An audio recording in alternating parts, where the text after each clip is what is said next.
After being in the news on a daily basis for the last year, Lavar Ball has seemed to disappear the last few months. After announcing his Junior Basketball Association last November, Lavar has been busier than ever. Unfortunately, no more time to clown folks on live television. Mr. Ball has bigger business to handle. His bold predictions about his new JBA league had us all waiting for something big, something that would reshape basketball culture around the country. But things haven't exactly gone according to plan.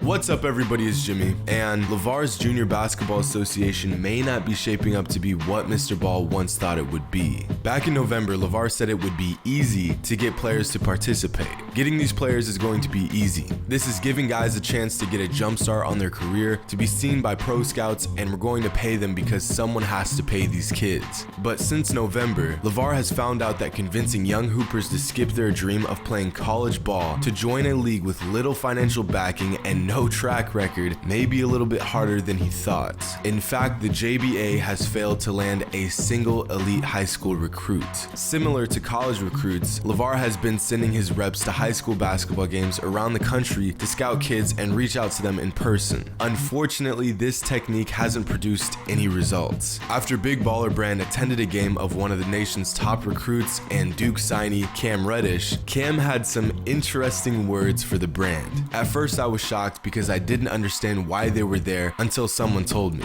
I mean, it's cool, they're doing their thing, but it's not for me. I'm a college guy. To make matters worse, Lavar, Big Baller Extraordinaire, has now stooped as low as personally reaching out to high school players on social media. My man's Lavar is literally sliding into these players' DMs. And as much as I appreciate the hustle, the execution could have been a little better. Another top recruit, Quentin Grimes, seemed to be hardly even amused by their attempt to recruit him. It's definitely not for me. It was more like a funny thing to see the Big Baller Brand sliding into my DMs. Damn. You spend millions of dollars creating a brand and pushing that public image into something larger, something that most would never even think of doing, starting your own professional sports league. And in response, a kid tells you your entire concept was more like a funny thing to see. And I think that's exactly the problem with the perception of this league and the idea of it. I feel like the only reason why it made the news in the first place was because it was coming from Lavar Ball. And at the time, anything he said or did was newsworthy. Anything. The man says he thinks his kid is a good basketball player, and the next day he's on CNN. So while everyone was hyping this man and his idea up, the reality of it is that none of them were actually planning on joining. It's like having that one friend who always talks about becoming a rapper, and being the good friend you are, you gas him way up about it. Then one day he actually starts rapping and it sucks, and now you gotta break it to him. But when I look at the situation, this isn't really Lavar's fault, because these recruits were gassing him up. They were saying they were open to the idea of a league in between the NBA and high school. They were the ones saying they wanted to get paid. So the man follows through, and this is how they repay him. Kobe White, another top recruit and North Carolina signee, said what they were all thinking.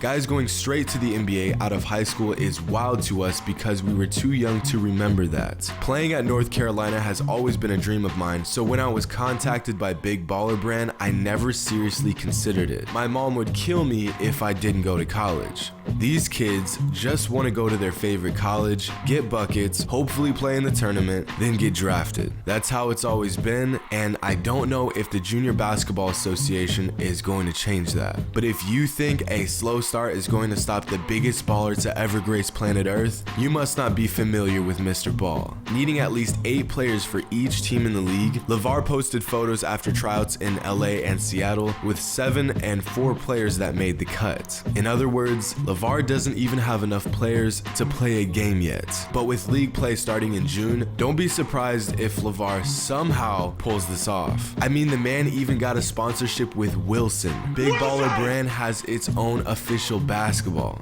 Mans knows how to get the job done. So we'll just have to wait and see what Lavar pulls off this time. And while you're waiting for the JBA to start, tune into the NBA playoffs. Better yet, attend a playoff game and get the best seats in the house for a great deal using SeatGeek. SeatGeek is an app that aggregates tickets from all over the web to make buying simple. They put a 1 to 100 score on each ticket to let you know if you're getting a good deal or a bad one. Green? That's a good deal. Red, not so much. You can even see the view from any seat within the app. Just click on the Me tab within the app to enter the promo code Jimmy to get $20 off your first order. Hope y'all enjoyed, and as always, until next time.